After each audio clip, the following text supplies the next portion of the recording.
ఛానల్ని సబ్స్క్రైబ్ చేయని వాళ్ళు ఇప్పుడే సబ్స్క్రైబ్ చేసి పక్కనే ఉన్న బెల్ బటన్ని క్లిక్ చేసి ఆల్ అనే ఆప్షన్ని ఎంచుకోండి. మా వీడియోస్ని మిస్ కాకుండా చూసేయండి. హాయ్ అండి, అందరు ఎలా ఉన్నారు? బాగున్నారా? పిక్సెల్పిక్స్ ఛానల్కి స్వాగతం అండి. ఈ వారం మన రెసిపీ వచ్చేసి ప్రాన్స్ మసాలా ఎగ్ కర్రీ. అది ఎలా తయారు చేయాలో ఇప్పుడు చూద్దాము. ఒక పాత్ర తీసుకుని దాంట్లోకి నీళ్లు పోసుకొని దాంట్లోకి గుడ్లు వేయాలి. కొద్దిగా ఉప్పు వేసుకుని ఈ గుడ్లని బాయిల్ చేసుకోవాలి. ఈ విధంగా ఉప్పు వేసి ఉడికించడం వల్ల ఒక్కొక్కసారి కోడిగుడ్లు అనేవి పింక్ అనేవి రావు కదండి. ఇలా చేయడం వల్ల త్వరగా పింక్ అనేది ఊడొచ్చేస్తుంది. చూస్తున్నారు కదా, ఈ విధంగా గుడ్లకి ఘాట్లు పెట్టుకోవాలి. నేను ముందుగానే ఉప్పు, పసుపు, నిమ్మరసం వేసి శుభ్రం చేసి పెట్టుకున్నాను. దాంట్లోకి పసుపు, ఉప్పు వేసి కలిపి పక్కన పెట్టుకోవాలి. ఈ విధంగా పసుపు, ఉప్పు, నిమ్మరసం వేసి రొయ్యల్ని కడగడం వల్ల నీచు వాసన అనేది రాకుండా ఉంటుందండి. దాన్ని మూత పెట్టి కాసేపు పక్కన పెట్టుకుందాం. ఒక మిక్సీ జార్లోకి 2 ఉల్లిపాయలు పొడవుగా కటింగ్ చేసుకుని వేసుకోవాలి. అలాగే 3 అల్లం ముక్కలు, 8 వెల్లుల్లి రేకులు, 1 స్పూన్ జీలకర్ర వేసి ఎంత మెత్తగా వీలైతే అంత మెత్తగా మిక్సీ పట్టుకోవాలి. మిక్సీ పట్టుకున్న పేస్టు ఈ విధంగా తయారవుతుంది. ఇలాగా మెత్తని పేస్ట్ లాగా తయారు చేసుకుంటే సరిపోతుంది. అలాగే ఒక పాత్ర పెట్టుకుని పొయ్యి మీద దాంట్లోకి 3 స్పూన్ల దాకా ఆయిల్ వేసుకోవాలి. ఆయిల్ వేసుకున్నాక కొద్దిగా పసుపు వేసుకోవాలి. పసుపు వేసుకున్నాక ఇందాక మనం బాయిల్ చేసి పెట్టుకున్న ఎగ్స్ని ఇందులో వేసుకుని ఇవి బాగా ఎర్రగా గోల్డెన్ బ్రౌన్ వచ్చేంత వరకు వేయించుకోవాలి. ఇలా వేయించుకోవడం వల్ల గుడ్లు కర్రీలోకి చాలా టేస్టీగా ఉంటాయి.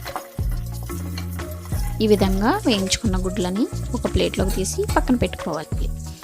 అదే పాత్రలో పచ్చి రొయ్యలు వేసి వేయించాలి. ఈ పచ్చి రొయ్యలు వేయడం వల్ల పచ్చి రొయ్యలో ఉన్న వాటర్ అంతా ఇలా పైకి వచ్చేస్తుంది.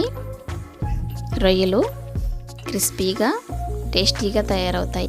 రొయ్యలన్నీ ఇలా సెపరేట్ చేసుకుని ఈ రొయ్యలన్నీ ఇలా బౌల్లోకి తీసుకుని పక్కన పెట్టుకోవాలి. అదే పాత్రలో మరి కాస్త ఆయిల్ వేసుకుని ఇందాక మనం సిద్ధం చేసి పెట్టుకున్న ఆనియన్ పేస్ట్ దీంట్లోకి వేసుకుని పచ్చి వాసన పోయేంత వరకు ఈ ఆనియన్ పేస్ట్ కూడా బాగా వేయించాలి.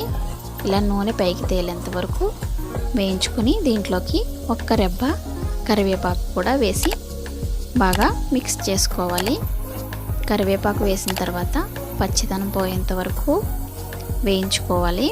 ఇలా ఆయిల్ పైకి తేలిన తర్వాత దీంట్లోకి 1 టీ స్పూన్ అంతా వేయించిన జీలకర్ర పొడి, 1 టీ స్పూన్ ధనియాల పొడి, ఇది కూడా బాగా మిక్స్ చేసుకోవాలి. ఇలా ఆయిల్ పైకి తేలిన తర్వాత దీంట్లోకి ఇందాక వేయించి పెట్టుకున్న ప్రాన్స్ని కూడా వేసుకోవాలి.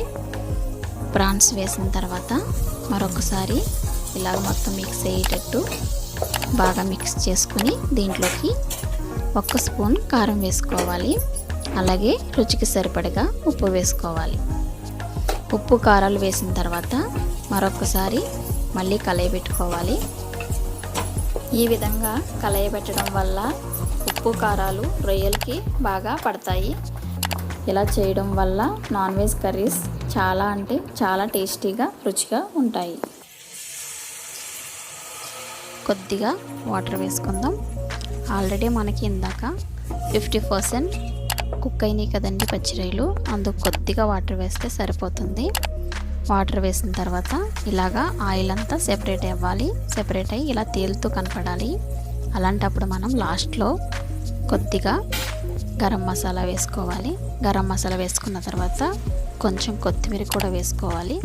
వేసుకున్న తర్వాత వేయించుకున్న కోడిగుడ్లను కూడా ఇందులో వేసుకోవాలి. అంతేనండి, చాలా టేస్టీగా ప్రాన్స్ మసాలా ఎగ్ కర్రీ తయారైపోయింది. చాలా టేస్టీగా ఉంటుందండి.